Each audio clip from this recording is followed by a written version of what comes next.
a pure sample of carbon dioxide is sealed in a rigid container. Now they said a rigid container. What does it mean by rigid container?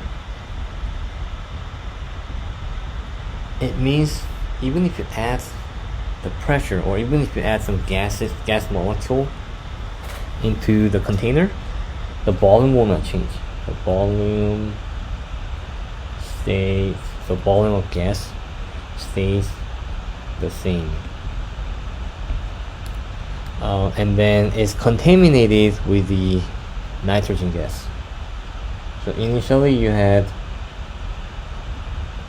carbon dioxide, and then you start adding in the nitrogen gas. Which of the following will change as a result of this contamination? So after that, carbon dioxide and nitrogen, I'll add a little more. Okay, so what's going to happen here? So first of all, I did mention that the volume stays the same, so it will not change any volume due to the rigid structure of the container. And next, mass percent of carbon in the sample. Okay, now I will tell you that it will change.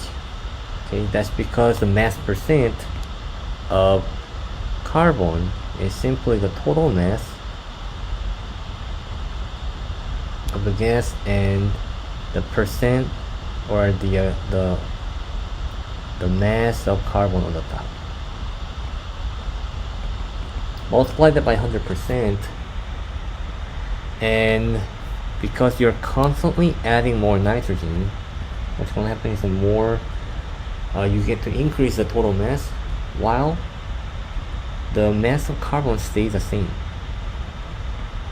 So what happens as you keep adding more nitrogen gas into the container and contaminate, this percent ratio, or carbon mass, the mass percent of carbon should decrease,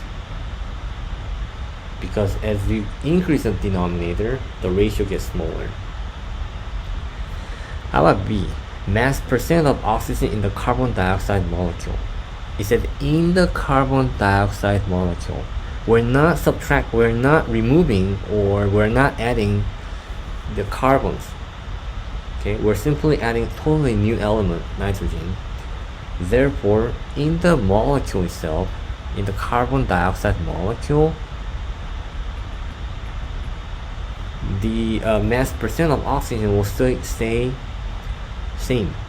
Okay, so if you really want to find the exact calculation, just gotta add them up.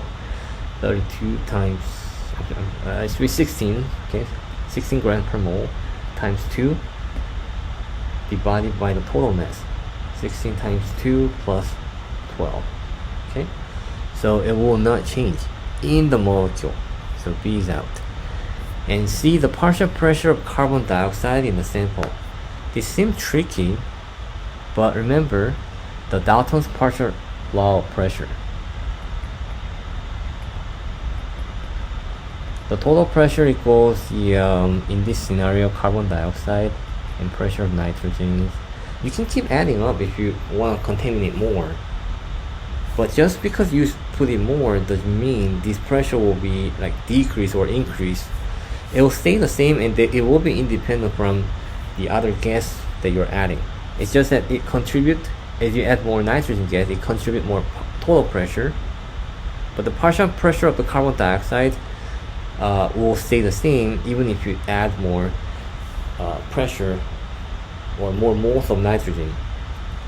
If you do add more moles of nitrogen, it will increase the pressure of nitrogen, but not necessarily, or it will not affect the carbon dioxide partial pressure. Okay. Alright, so that is eliminated. Therefore, the answer is A.